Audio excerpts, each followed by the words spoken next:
Chairman Bean, Ranking Member Bonamici, and distinguished members of the subcommittee, thank you for inviting me. My name is Nicole Neily, and I am the president of Parents Defending Education.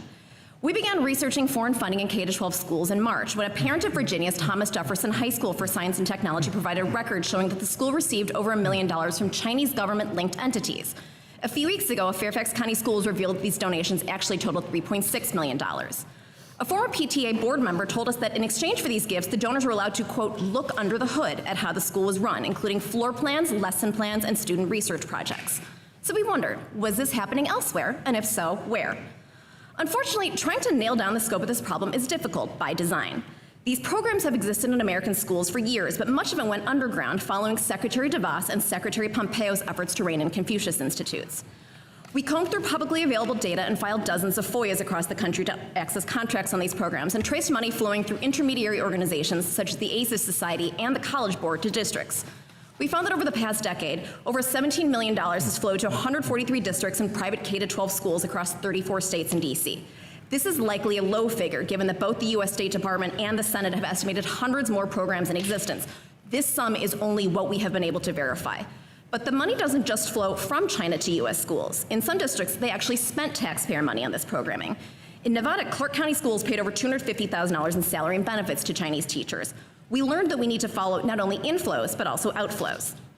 Aside from money, also consider the teachers. Many districts use educators provided by the People's Republic of China, but these teachers are not neutral. In March 2019, President Xi Jinping called on educators to instill patriotism in the country's youth and reject wrong ideas and ideology. Educators who express opinions about Falun Gong or criticize party leadership lose their jobs, so remaining teachers are either true believers or have been cowed into silence. A FOIA from TJ included names of teachers who visited in 2017. 5 of the 6 were CCP members, with 1 receiving an award for being an outstanding communist. Another delegation several months later featured a VIP guest, the party secretary from Zhejiang Provincial Education Department. As employees, foreign nationals are given access to district servers and student information. PDE's work identified 20 districts around the country located near military bases, and we believe that base commanders deserve to know whether potentially hostile foreigners may have access to data about the children of military personnel. Finally, there are curriculum concerns. Multiple contracts reference books and curriculum being provided from Confucius institutes or partner universities in China. A contract from one California district stated that textbooks, reference materials, and AV materials would be provided by Yunnan Normal University, a school designated medium risk by the Australian Strategic Policy Institute because of the university's research on ethnic minorities and ties to the government's ethnic affairs bureaucracy. Parents and administrators do not know what curriculum is being used in these classrooms and must defer to teachers who were hand-selected and vetted by the PRC. What might this look like in practice? A 2017 documentary shows a student at the University of Michigan singing at a Confucius Institute concert about how Chairman Mao nurtures the people on this land, a slap in the face to the 40 million Chinese citizens who died during the Mao-created famine. As parents, we deserve to know whether hostile nations are pumping propaganda into our children's heads. Some parents may wish to ask their school to hire a teacher from Taiwan instead, while others might want their student to take a different foreign language class.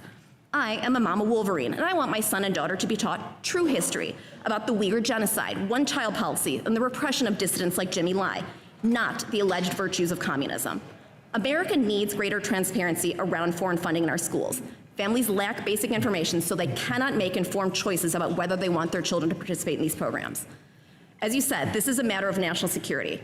Over the past year, it has become abundantly clear that America has not fully appreciated the foreign threats aren't just overseas, they're also on our shores.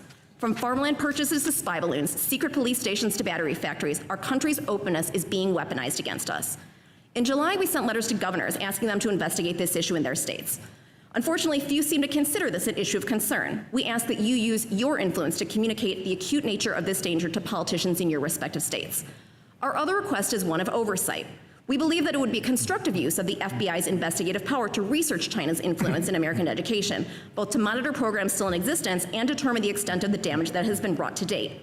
This might be a better use of the Bureau's finite resources than investigating school board parents, a directive still in force today because Attorney General Garland's October 2021 memo has never been rescinded. As members of Congress, you swore oaths to defend the Constitution against all enemies, foreign and domestic. I ask you today to uphold this oath in order to protect not only our Constitution, but also our children. Thank you.